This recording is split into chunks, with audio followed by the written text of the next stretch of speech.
is Kiara. I'm 21 years old. I'm from the Bahamas, presently in Trinidad, studying at the University of the West Indies, and I have sickle cell anemia. And I'm just doing this video to bring awareness about the disorder and just speak about it so persons can know, because I know sickle cell isn't as talked about as other illnesses such as cancer, autism, and all of those. Not saying that they aren't important, but sickle cell is also important because it affects the lives of so many people. Millions of people worldwide, like myself, are affected from this disease. So it's important for us to know about sickle cell anemia. So what I did was I got some persons to send me some questions that they wanted to know about sickle cell disease. And before I get into the questions, I just want to give a background about sickle cell anemia and what it is about. So, who is at risk for sickle cell anemia? Most people have this false belief that only blacks have the disease, but that's not true, because you have people from the Mediterranean countries and also Hispanics, South and Central America. You have all of those people that are affected from the disease, not only blacks. So you it's not just limited to black people. So that's a false belief. So if you're one of those persons that believe that, but now you know. And what is sickle cell disease? Sickle cell disease is a blood disorder, and the red blood cells are sickle shaped. And when I say sickle shaped, I mean like it's shaped like a C, like a banana shape, and the normal red blood cells are shaped round like a donut. Because of the shape of the cell, it's not able to move as freely through the blood vessels as a normal red blood cell would. And there's constant sticking of the cells, so the blood vessels are now clogged. So the tissues and the organs are now deprived of oxygen, and oxygen is very vital for the survival of our organs and also in our tissues. So this puts us in something known as crisis, and the crisis is just excruciating pain, like really bad pain all over your body, like indescribable pain all over your body, legs, hands, back, wherever you can imagine, chest, all over. You get pain, but not only pain, you get organ failures, you get stroke. It's so many stuff that can happen with having sickle cell disease, not just pain, but you can only get the disease from your parents. It has to be passed on. It's an inherited disorder, so it has to be passed on from your parents to you. So you can't get it from no other way. Like, I don't know, you can't catch it.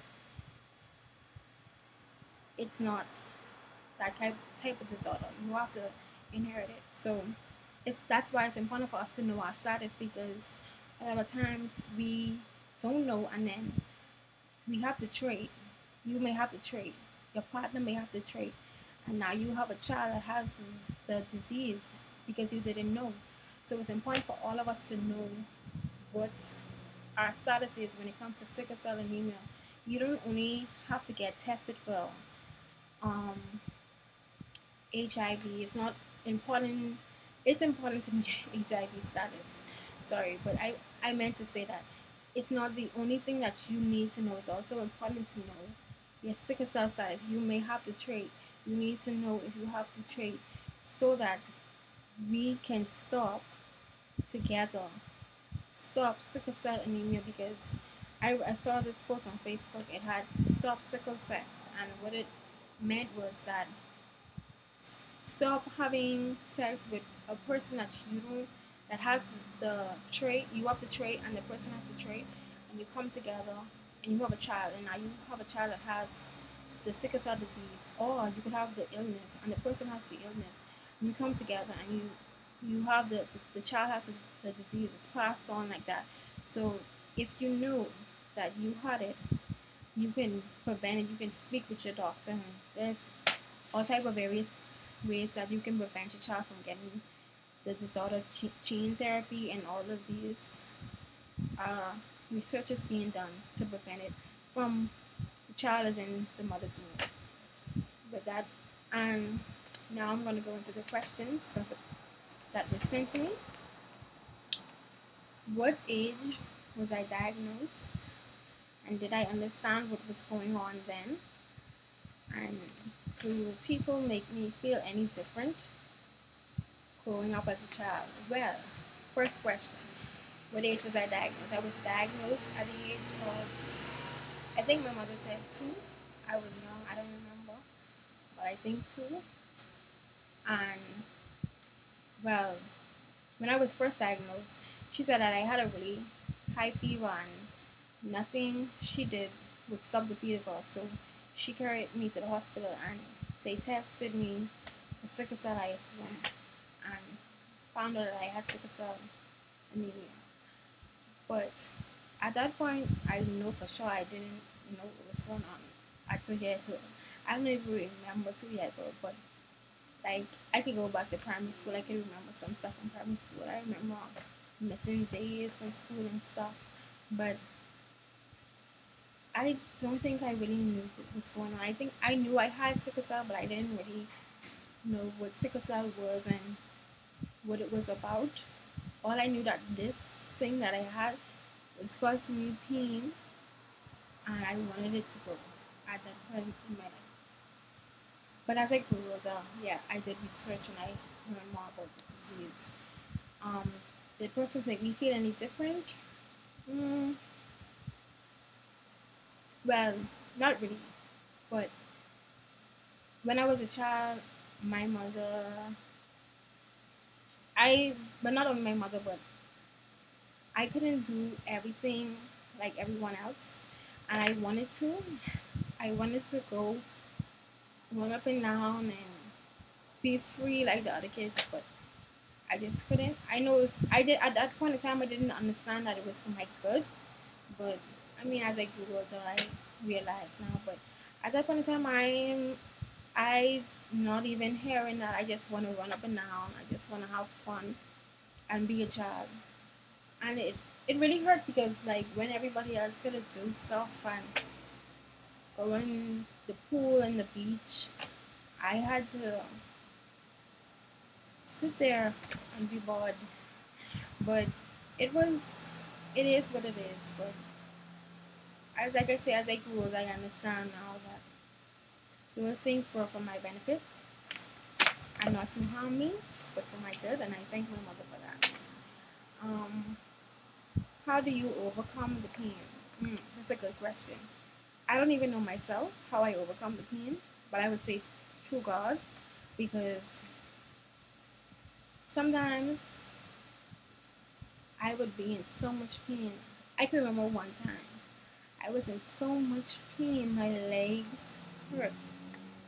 Like I felt like someone was stabbing me constantly. Like just imagine if you're not a person that has sickle cell, you wouldn't fully understand. But just think about something that happened in your life that the worst pain you ever felt, the worst experience. If you're a mother, you would say childbirth or whatever. But studies show that sickle cell crisis, sickle cell pain is 3 times worse than childbirth.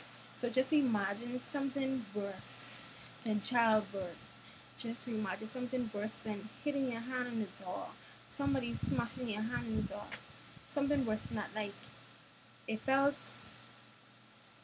I honestly don't know how I overcome the pain, but I mean through medication and prayers. I am always grateful for prayers, and it's rough. It's rough, and sometimes, like being in college, sometimes I just feel like giving up with the pain. It's so much to handle. Being a person with sickle cell is really rough. Trying to handle pain and trying to live a normal life. But what I do is I try to drink water constantly, take my medicine, and don't stress. Try to relax. Use time to just rest and don't do nothing. Just lay there and literally don't do nothing. Probably watch a show. I use those methods to cope with my pain. to distract me from my pain. And if that doesn't help, then I would have to go to the emergency room, and which I hate. But if I have to go, I have to go. But that's my methods of overcoming my pain. I just try to relax and pray and talk to God and let God know how I feel and cry my heart out to Him and ask Him to take away whatever it is I'm going through. And He's been faithful thus far, taking away my pain and just being there for me when I need Him most. It's been a rough journey with sickle cell, but I must say I've come a long way, and I thank God for that. My next question, which is a very important question, it's going to be my last question. Um, what can be done to diminish the illness? Like I said before, it's an inherited disorder, so you only can get it from your parents. So, like I said before, there's a picture on Facebook that I saw. Stop sickle sex.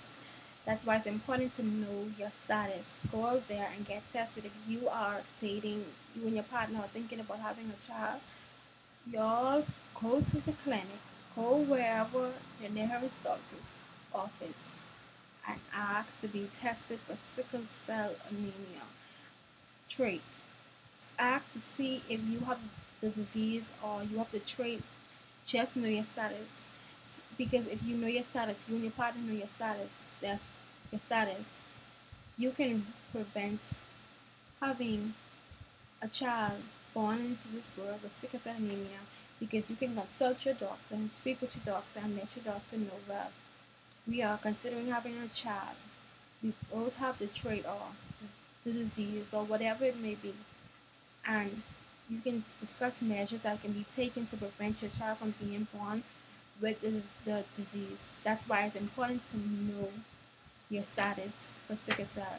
It's important to know than to not know and then have a child born into this world with sickle cell disease and you don't know nothing about the disease, and your child is suffering from this disease, and you blame yourself saying that you brought this child into this world because you didn't know.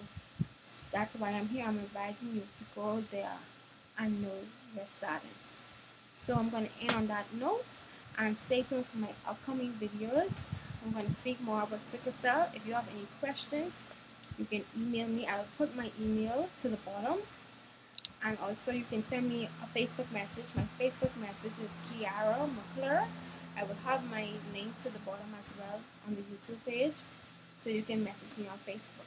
Having any questions, and I just hope you all have a wonderful day, and I thank you all for listening to what I have to say about sickle cell anemia, and feel free to do more research, read up on it, speak to your doctor about it, and get tested for it. Most importantly, get tested for it. Get tested to see if you have the trait or the illness, because sometimes people don't find out they have sickle cell disease until late in their life, like 18, 20. I know some people who got diagnosed at that age. Not all the time the symptoms show early in your life. You can get diagnosed at a very late age. So it's important to know than to not know. So have a good day. Bye.